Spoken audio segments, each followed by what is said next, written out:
যখন ছোট ছিলাম, মা বাড়িতে প্রায় টমেটো চাটনি বানাতেন। আজ সেই শৈশবের টক মিষ্টি স্বাদটা আমি আবার ফিরিয়ে আনবো একেবারে ঘরোয়া উপায়ে। এই চাটনি বানানোর জন্য আমি দুটো টমেটো ব্যবহার করেছি। এখন এই টমেটোকে টুকরো করে কেটে একটি পাত্রে আমি তুলে নিয়েছি। অন্য একটি পাত্রে সামান্য একটু তেঁতুল আর অল্প একটু জল দিয়ে 10 মিনিট আমি ভিজিয়ে রাখবো।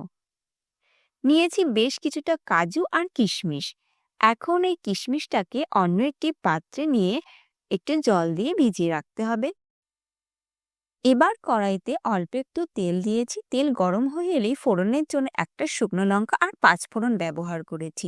এই ফোড়নটাকে একটু নাড়াচাড়া করে টুকরো করে কেটে রাখা সমস্ত টমেটোগুলোকে দিয়ে দিয়েছি কড়াইতে। এবার এতে স্বাদ মতো লবণ আর এখানে আমি 4 চামচ চিনি ব্যবহার করেছি।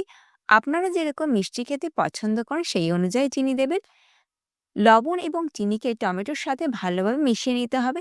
যখন দেখবেন টমেটোর গা থেকে একটু জল ছেড়ে দিয়েছে, তখন এখানে দিতে হবে সামান্য পরিমাণ জল।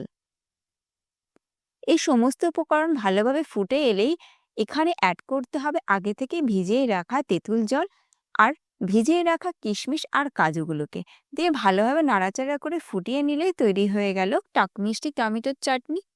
এমন ঘরোয়া রেসিপি ভালো লেগে থাকলে চ্যানেলটি সাবস্ক্রাইব করবেন, একটি লাইক দিয়ে রেসিপিটি বন্ধুদের সাথে শেয়ার করবেন আর কমেন্টে জানাবেন রেসিপিটি কেমন লাগলো।